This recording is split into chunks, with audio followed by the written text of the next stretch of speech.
എന്ത് വൃത്തികേട് കാണിച്ചാലും കയ്യടിക്കാൻ ആളുകളുള്ള കേരളത്തിൽ നിന്ന് ഒരു ബോച്ചെ പോയാൽ ഇനിയും നിരവധി ബോച്ചെമാർ ഇവിടെ കടന്നു വരിക തന്നെ ചെയ്യും. പതിനായിരക്കണക്കിന് ആളുകൾക്ക് തൊഴിൽ നൽകുന്ന, കേരളം ഒന്നാകെ അറിയപ്പെടുന്ന ഒരു പ്രമുഖ വ്യവസായിയാണ് ഈ ആരോപണങ്ങളുടെ പിന്നിലെന്നതാണ് ഏറെ ലജ്ജാവഹം. താങ്കളുടെ നല്ല പ്രവൃത്തികളെയെല്ലാം കേരളം ഇതിനു മുൻപ് ഇരു കൈയും നീട്ടി സ്വീകരിച്ചിട്ടുണ്ട്. എന്നാൽ നിരന്തരം ഒരു സ്ത്രീയെ വേട്ടയാടും വിധം സമൂഹ മാധ്യമങ്ങളിലൂടെ അശ്ലീലം ഇടകലർത്തി ദ്വയാർത്ഥത്തിൽ അവരെക്കുറിച്ച് സംസാരിച്ചപ്പോൾ നിങ്ങളോടുള്ള ബഹുമാനവും വിശ്വാസവും കൂടിയാണ് അവർക്ക് നഷ്ടമാകുന്നത്. താങ്കൾ പണത്തിന്റെ ഹുങ്കിൽ വിശ്വസിച്ചോളൂ.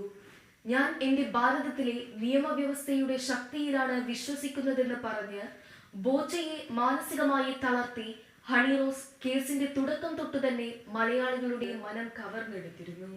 വിദ്യാസമ്പന്നരെന്ന് എന്നും എവിടെയും എപ്പോഴും നാം സ്വയം അഹങ്കരിക്കാറുണ്ട്.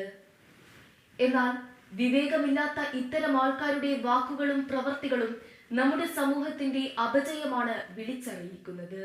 എല്ലാവർക്കും നല്ലത് വരട്ടെ. സൂര്യകിരണം വാർത്തകളിൽ നമ്മുടെ രാജ്യത്തെ ചെറുതും വലുതുമായ രാഷ്ട്രീയ സംഭവ വികാസങ്ങൾ കൂടി ഇടകലർത്തിയാണ് വാർത്തകൾ തയ്യാറാക്കാറുള്ളത്.